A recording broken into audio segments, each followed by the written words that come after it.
Bumili kami ng lupa pero wala kaming pera. Hanggang dito. So, yan siya. Paloob siya. Yung pinambili namin ng lupa is entire savings namin siya na hindi namin alam kung ano yung mangyayari after. Ikukwento namin kung bakit. Balik tayo noong December 2025. Hapon yon, weekend siya. Nagsuscroll na kami sa phones namin hanggang sa nakita ko yung post nung lupang yon. So that time, December 2025, hindi ko alam kung paano ko sasabihin kay TC na gusto kong bilhin yung lupa na yon para yun yung magiging investment namin sa future. So, again babalik tayo sa wala kaming masyadong ipon pa. 'Di ba? Halos kasi simula pa lang namin kasi ilang taon pa lang kami, 4 na taon pa lang kami. Yung negosyo, 2 taon pa lang. So, kumbaga, yung ipon namin, yun yung life savings namin at ni-risk namin siya sa pagbili ng lupa. Then, nung sinasabi ko na kay TC, kinukwento ko na sa kanya na may nakita akong lupa, malapit lang din sa bahay nila TC. Parang partly, gusto niya, 70% ayaw niya. Kasi syempre, yung perang yon, kung magkano yung halaga ng lupa, equivalent na yon sa mostly ng savings na meron kami. Kinausap ko muna yung seller. Humingi ako ng 3 signs kay God. So, yung 3 signs na yon, una is dapat mag-send sila ng papers na related dun sa lupa or talaga yung papers ng lupa, isi-send dapat sa amin yun agad-agad na nagawa nila. Siguro sa span ng 20 minutes or 30 minutes na send nila kagad yung papers. Second nun, kung papayagan ako ng nanay ko na pautangin niya ako. Kasi mga mahal, again, yung savings na yun, yung pera na ipambabayad namin, yun yung inipon namin. So, kailangan namin ng extra cash to get by or para mabayaran yung mga, let's say kung magkaroon man ng emergency. Kaya, naisip namin that time, umutang. So, ngayon, pumayag siya. Yun yung second sign. Hindi natuloy yun. Okay, mas pinili namin na walang utang. Mas pinili namin na sobrang mag-risk talaga. Yung ibang tao, for sure, itutuloy nila yung pagpapautang. Kami hindi. Napag-isip-isip namin, ay sige, wag na. Ang third sign, within that day, before 5 p.m., dapat makausap ko yung seller para malaman ko na legit talagang binibenta. Kasi diba usually kapag nagbebenta ng lupa, ang daming scammer. Isa yun yung pangatlong sign. Tumawag siya 4:59 p.m. Pumayag yung nanay ko na pautangin niya ako. Tapos nag-send sila ng papers agad-agad. Yan yung tatlong sign. Then pagpasok nung New Year, January 2026, doon ulit kinausap namin yung seller. Kasi sinabi namin nung December, i-chat namin siya or i-update namin siya ng January kasi yung lawyer na mag-handle nung mismong lupa, ang balik nila is January 4 or 5. Mga ganun yung balik nila. Pumayag naman. Hanggang sa pumasok na ang New Year, pumasok na yung mga celebrations and all, at nag-January 4 and 5 na. Minute na namin yung lawyer. Nakita na namin sila. Tapos, na-present na nila yung papers and all that. Na-go na namin yung pag-down doon sa lupa. Ang tricky doon, mga mahal, eto, marami sa inyo na magtataka kasi never namin na-view yung lupa na yun. Simula nung time na nakausap namin yung seller, simula nung time na tumawag sila ng 5 p.m., nahingi kami ng sign whatsoever, hanggang sa umabot yung New Year at na-meet namin yung lawyer, hindi namin na-view pa yung lupa. Na-view namin siya the day after namin makita yung lawyer. Doon lang. Ito yung kalsada. Nicole po. Jason, hello po. Saan po magsa-start yung sa...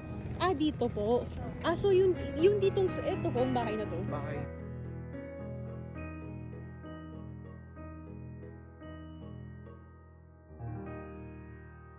Yung pakiramdam kasi, yung pakiramdam na alam mo na makukuha mo yun, talagang maraming prayers yun nangyari. Marami din naging hurdles yun Kasi syempre, pag may pinray ka kasi kay God, madaming magiging temptation dyan. Madaming magiging hurdles, madaming magiging bumps along the way. Kung talagang gusto mo yung isang bagay, kailangan mo siyang paghihirapan kunin. Yun kasi yung pinaka-purpose natin sa life, diba? Kung may gusto kang gawin, kailangan mo paghirapan para makuha mo yun. Ganon yung nangyari sa pagkuha namin sa lupa. And for some reason, para siyang smooth na hindi. Nag-risk lang talaga kami na bayaran yun. Fully paid. Walang utang. Pati yung lawyer, binayaran namin, fully paid, para diretso na. Ang consequence nun, nag-iipon ulit kami para sa emergency funds namin ulit, para sa savings namin ulit. Maraming tao matatakot na bumili ng lupa, galawin yung savings nila, kasi syempre natatakot sila baka mamaya may mangyari na unexpected at kakailanganin nila yung cash. Kami, nandun din yung fear na yun, pero anong magagawa ng takot mo? Kaya kami nagdasal.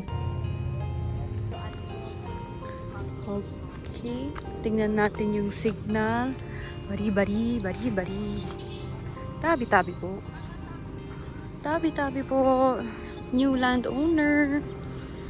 Okay, so ito, kukuha ng signal, tapos susukatin na mas maayos. Ayan, para malaman kung alin at hanggang saan.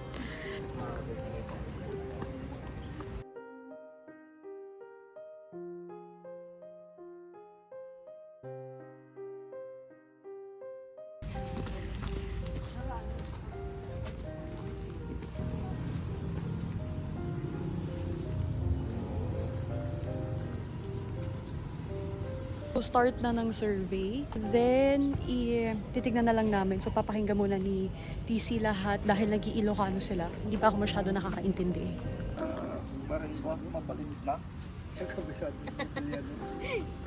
Nagan. Wala dito. Ito dito. Hanggang doon. Malawak na frontage. 10 meters. 10 meters. So, maganda.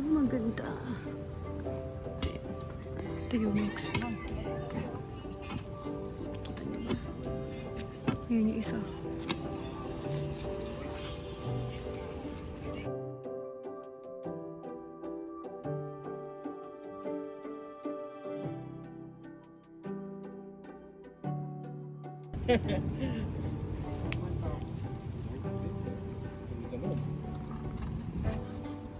So ngayon, ano yung kaya mong isugal na kaya mo rin ibalik? Alam ko marami sa atin na magkakaiba kung paano nila gustong i-risk yung mga pinag-ipunan nila. Maybe some of you parang sasabihin, too risky, hindi siya mag-a-apply sa akin. Pero may mga iba din na, uy, magandang move yun, matry nga. May mag-agree, meron ding matidisagree. Magkakaiba tayo kung paano natin bubuhayin yung mga sarili natin. Ito yung path na tinake namin at alam namin sa future aanihin namin siya. Hindi man ngayon, kasi syempre pagbili mo ng isang bagay na investment, hindi naman agad-agad ang return eh. Diba? Hindi mo pa siya agad-agad mararamdaman. Kung mag-i-invest ka, syempre mag-start yan na parang walang-wala ka ulit. Mararamdaman lang din namin siya sa tamang panahon. So, ulitin ko, ikaw, ano ang kaya mong isugal na kaya mo rin ibalik?